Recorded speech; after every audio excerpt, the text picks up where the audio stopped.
Assalamualaikum warahmatullahi wabarakatuh. Bismillahirrahmanirrahim. Alhamdulillahirabbil alamin. Wa bihi nasta'inu ala umurid dunya waddin. Asyhadu an la ilaha illallah wa asyhadu anna Muhammadan abduhu wa rasuluh. Allahumma sholli wa sallim wa barik alaihi wa ala alihi wa ashabihi ajma'in, amma ba'du. Bapak Ibu hadirin, saudara-saudaraku dimanapun Anda berada, alhamdulillah dalam kesempatan siang hari ini kita masih diperkenankan Allah dan bertemu.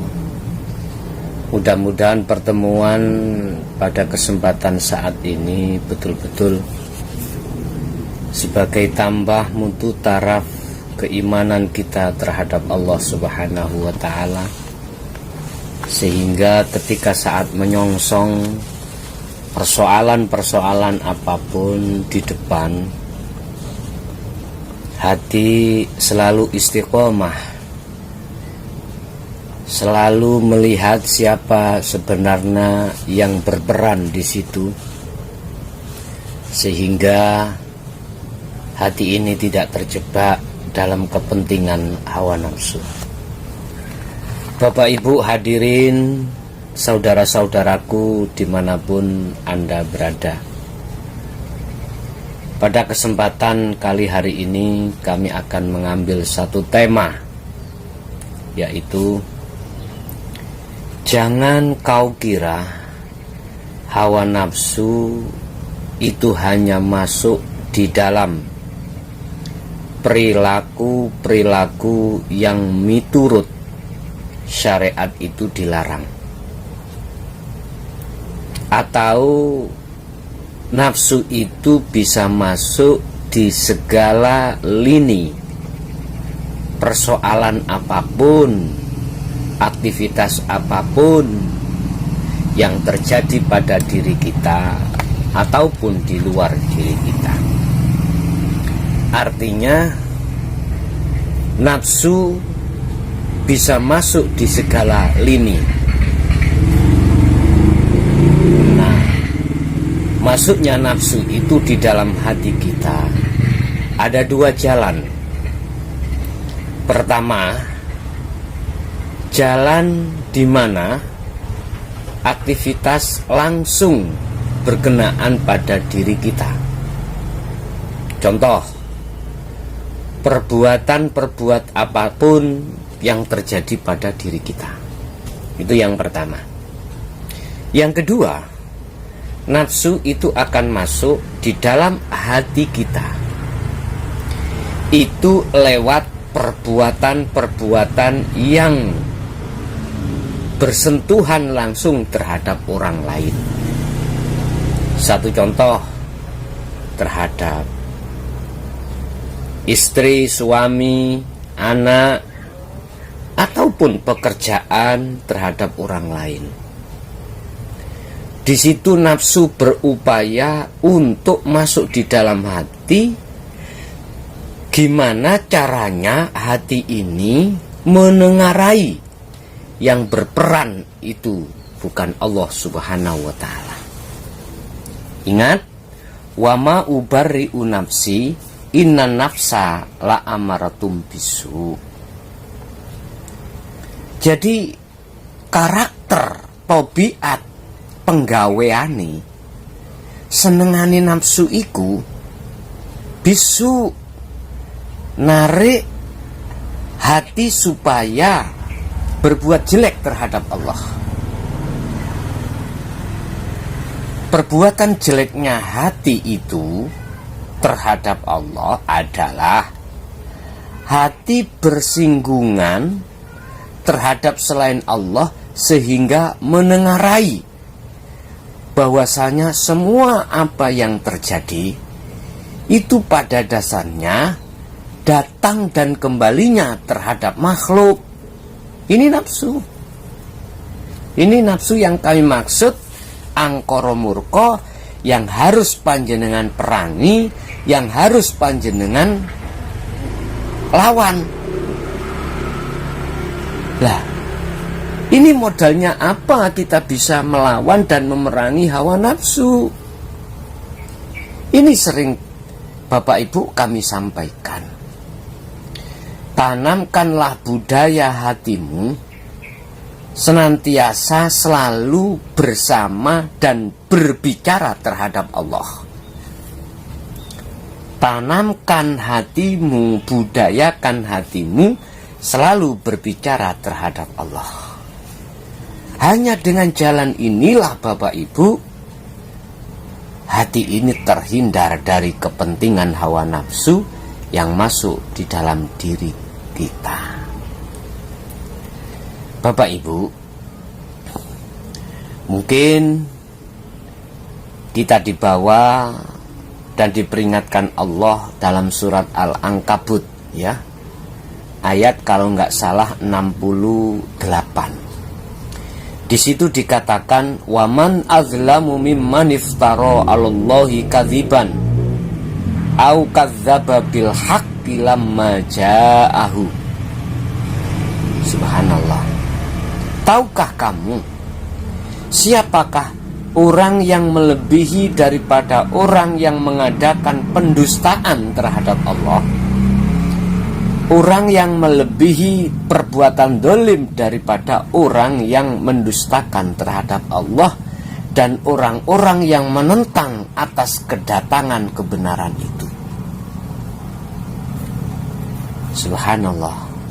Waman lan utawi sapane wong iku adlama kang luwih nganiaya sapa man miman tinimbang wong iftara kang mengadakan, iftara kang agawe sapa man alallahi ngatasi Gusti Allah ngadakake kadziban ing gegeroh, kadziban ing pembohong.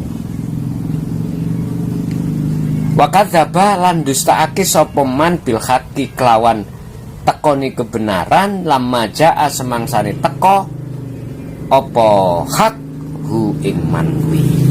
Artinya gini, termasuk yang dikatakan orang-orang sebagai pembohong terhadap Allah adalah orang-orang yang mengatakan bahwasanya perkara akhlak ilahiyah, perkara mengesahkan Allah, perkara tuntunan yang menganjurkan dan memerintahkan hati senantiasa harus ndang cepat berbuat hukum ilahiyah, hukum hakikat menuju ma'rifat, itu ditentang. Itu dikatakan tidak perintah. Orang yang mengatakan bahwasanya hukum hakikat itu tidak penting. Hukum yang mengatakan orang itu dari syariat tidak boleh ke hakikat. Nah ini iftara 'alallahi kadziban. Subhanallah. Ini orang yang kami maksud, orang yang berbohong terhadap perintah Allah. Apa perintah Allah itu? Ani'budullaha wajtanibut taghut. Perintah Allah, kamu harus, hatimu harus menghindari taghut-taghut.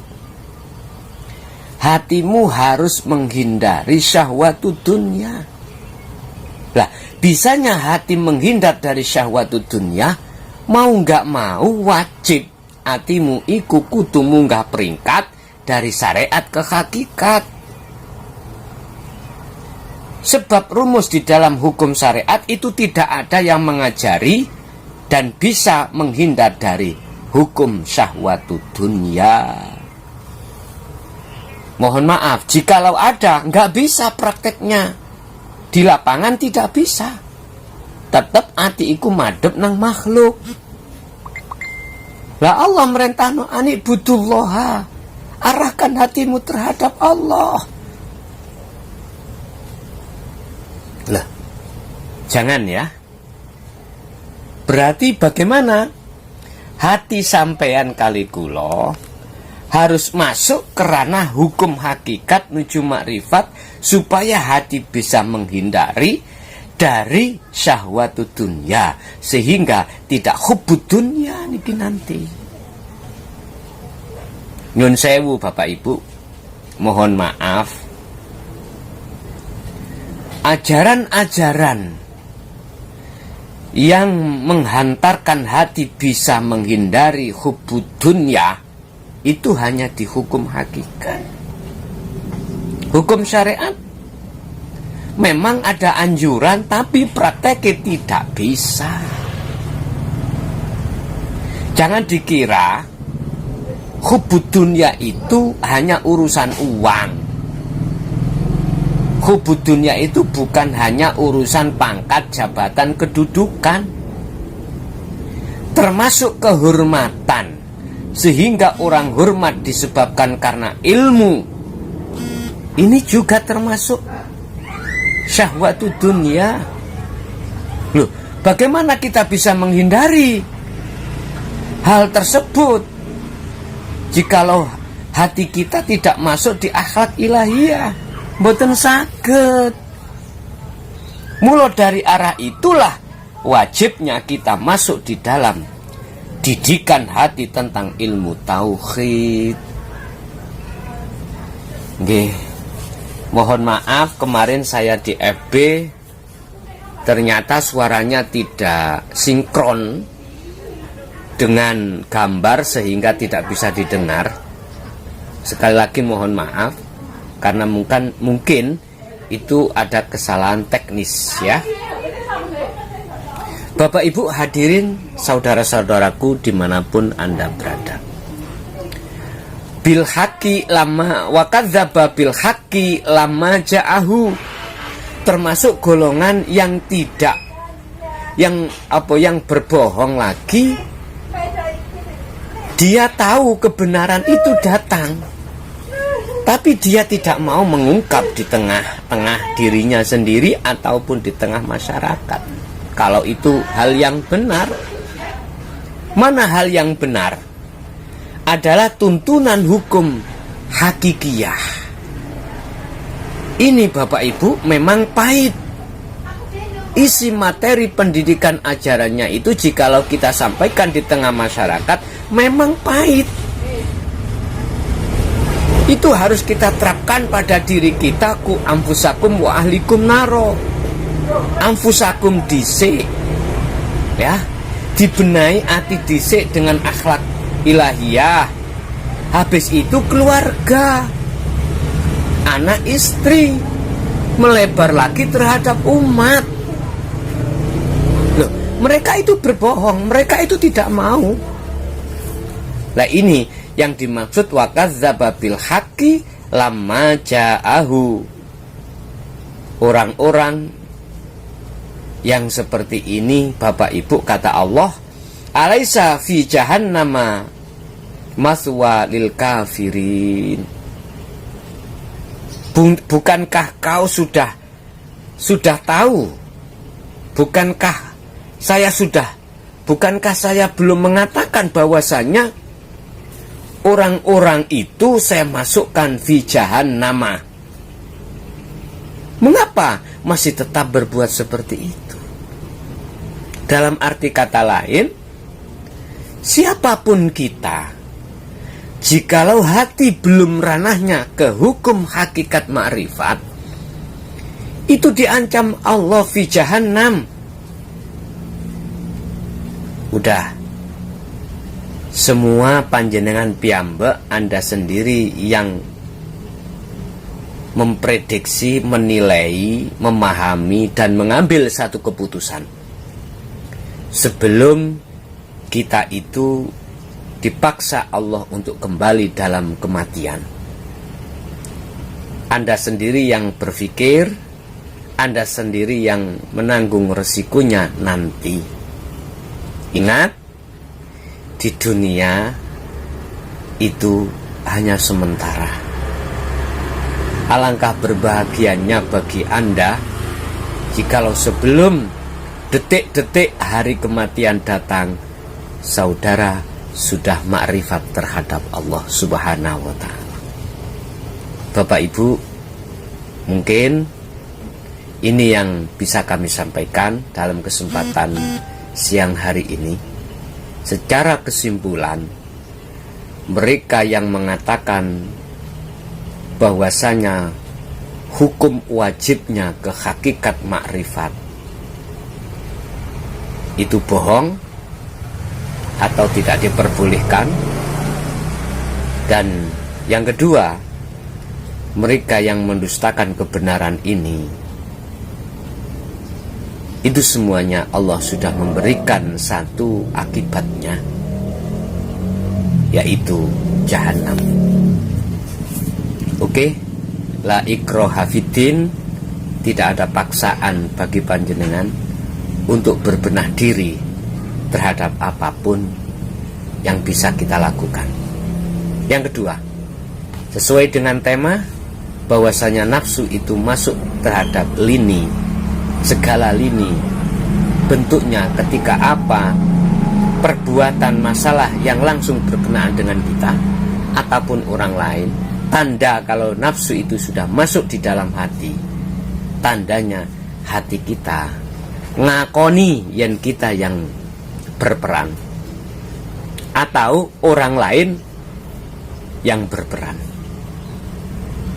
Lah, solusinya untuk tidak seperti itu adalah kumandangkan terus zikirmu, khusus zikir yang mengajarkan hati untuk sadar dan mengingatkan, sadar dan menyadari bahwasanya semua apapun yang terjadi, yang berperan di situ hanyalah hidup, itulah Allah Subhanahu wa Ta'ala, sekalipun itu hal yang menyakitkan ataupun yang menyenangkan, sekalipun perkara itu tidak kita sukai maupun kita senangi. Mudah-mudahan bermanfaat bagi kita khususnya dan anak putu kita. Akhirul kalam, ihdinas siratal mustaqim. Wassalamualaikum warahmatullahi wabarakatuh.